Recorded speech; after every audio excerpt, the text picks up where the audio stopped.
قوم شعیب علیہ السلام کے سرکش سرداروں کی اس دھمکی کا ذکر ہے کہ جب انہوں نے کہا تھا کہ اے شعیب علیہ السلام ہمارے دین کی طرف پلٹ آؤ ورنہ ہم تمہیں اور تمہارے پیروکاروں کو جلا وطن کر دیں گے، اپنی بستی سے نکال دیں گے۔ شعیب علیہ السلام نے اللہ تعالیٰ سے التجا کی کہ اللہ ہمارے اور ہماری قوم کے درمیان حق کے ساتھ فیصلہ کر دے۔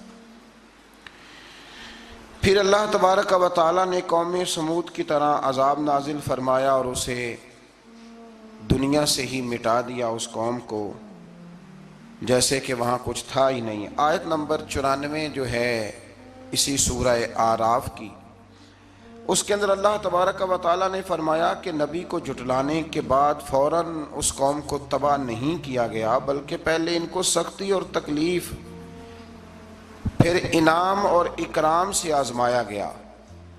پہلے تکلیفیں دی گئیں شاید سمجھ جائیں، پھر اللہ نے انعام و اکرام بھی دیے کہ شاید آسانی کے بعد ہی سمجھ جائیں، لیکن جب وہ ہر حال میں کفر پر ڈٹے رہے تو پھر اللہ تعالیٰ نے انہیں تباہ کر دیا۔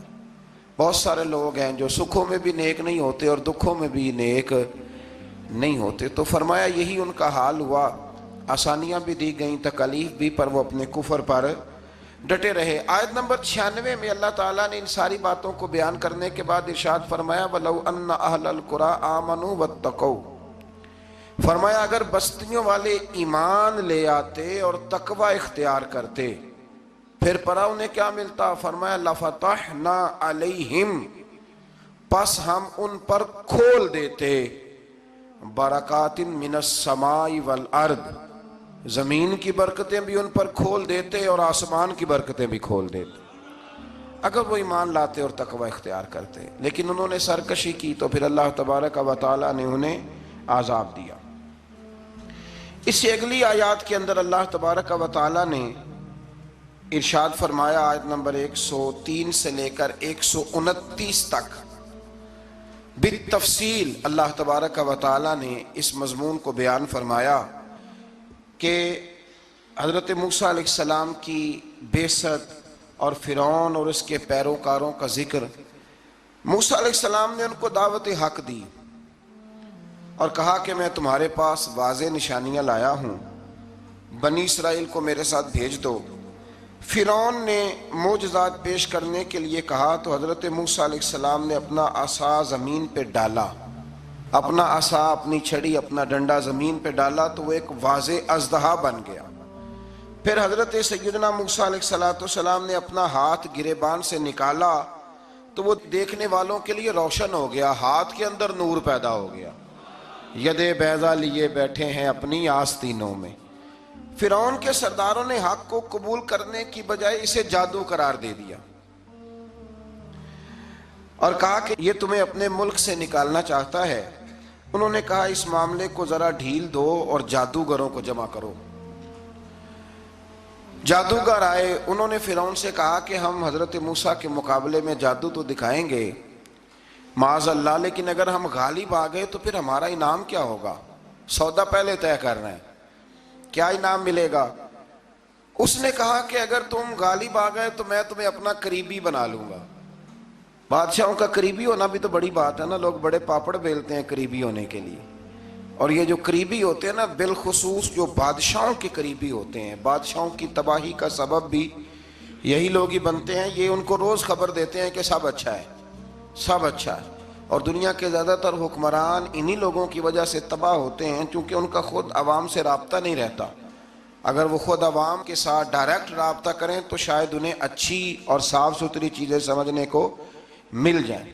خیر، جادوگروں نے جب کہا ہمیں کیا دو گے تو اس نے کہا تمہیں قریبی بنا لوں گا۔ جادوگروں نے موسیٰ علیہ السلام سے کہا کہ آپ پہل کریں گے یا ہم پہل کریں؟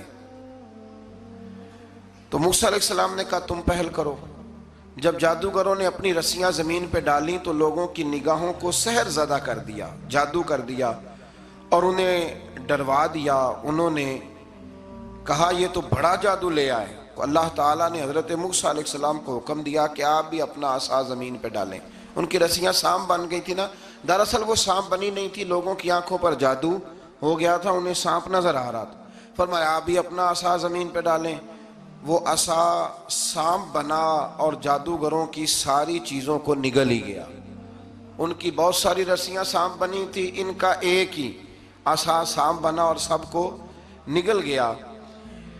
اس طرح کے معجزے کی حقانیت اور جادوگروں کا بطلان ثابت ہوا اور فرعونی رسوا ہو گئے۔ جادوگر سجدے میں گر گئے اور اللہ پر ایمان لے آئے۔ فرعون نے انہیں دھمکی دی کہ تم میری اجازت کے بغیر ایمان لے آئے ہو، میں تمہارے ہاتھ اور پاؤں مخالف سمت سے کاٹ دوں گا، یعنی الٹا ہاتھ کاٹ دوں گا، سیدھا پیر کاٹ دوں گا، میری بغیر اجازت ایمان لے آئے ہو، اور تمہیں سولی پہ بھی چڑھوا دوں گا۔ انہوں نے کہا کہ ایمان لانے کی پاداش میں تم ہمیں سزا دینا چاہتے ہو؟ پھر انہوں نے اللہ تعالیٰ سے صبر اور استقامت کی دعا کی۔ اس کے بعد فرعون نے بنی اسرائیل کے بیٹوں کو قتل کرنے کی اور بیٹیوں کو زندہ چھوڑنے کا حکم دے دیا۔ موسیٰ علیہ السلام نے قوم کو صبر کی تلقین کی اور کہا کہ نیک انجام اہل تقویٰ کے لیے۔ یہاں ایک لطیف بات ہمارے صوفیاء نے بھی لکھی ہے۔ صوفیاء کہتے ہیں کہ فرعون نے کلمہ نہیں پڑھا اور جادوگر کلمہ پڑھ گئے۔ وہ کس طرح کلمہ پڑھ گئے؟ تو کہنے لگے دراصل انہوں نے آتے ہی حضرت موسیٰ کا ادب بڑا کیا تھا۔ جادوگر حضرت موسیٰ کے مقابلے میں آ کے بھی ان سے کہتے ہیں کہ رسیاں آپ پہلے ڈالیں گے کہ ہم ڈالیں، آپ عصا پہلے رکھیں گے کہ ہم رکھیں؟ تو اتنا سا ادب کیا تو رب کریم نے فرمایا جو نبی کا ادب کرے وہ بے ایمان نہیں رہ سکتا، جو نبی کا ادب کرے وہ بے ایمان نہیں رہ سکتا، اور جو نبی کی بے ادبی کرے وہ ایماندار نہیں رہ سکتا۔ ختم ہو گئی بات۔ یہاں ہمارے صوفیاء نے یہ بات لکھی ہے کہ چونکہ انہوں نے آتے ہی کہا تھا کہ آپ پہلے ڈالیں گے یا ہم پہلے ڈالیں، تو حضرت موسیٰ سے انہوں نے پوچھ لیا، نبی کے پوچھے بغیر پہل نہیں کی، تو اللہ نے انہیں ایمان کی دولت عطا کر۔ ایک بات اور ذہن میں رکھیں کہ حضرت موسیٰ کے پاس عصا تھا، اژدہا بن جاتا تھا، لیکن پھر بھی جب فرعون نے حکم دیا کہ بیٹوں کو زندہ رکھو، بیٹیوں کو قتل کرو، تو اس وقت حضرت موسیٰ علیہ السلام نے وہ معجزہ نہیں دکھایا۔ جو مقام صبر ہوتا ہے وہ مقام صبر ہی ہوتا ہے۔ اگر موسیٰ علیہ السلام کی نافرمان قوم کے لیے پتھروں سے پانی نکل سکتا تھا تو میدان کربلا میں رسول اللہ کی اولاد کے لیے بھی نکل سکتا تھا، میرے کریم محبوب علیہ السلام کے خاندان کے لیے بھی نکل سکتا تھا۔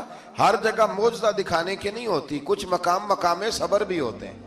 تو یہاں حضرت موسیٰ نے اپنی قوم کو صبر کرنے کی تلقین کی۔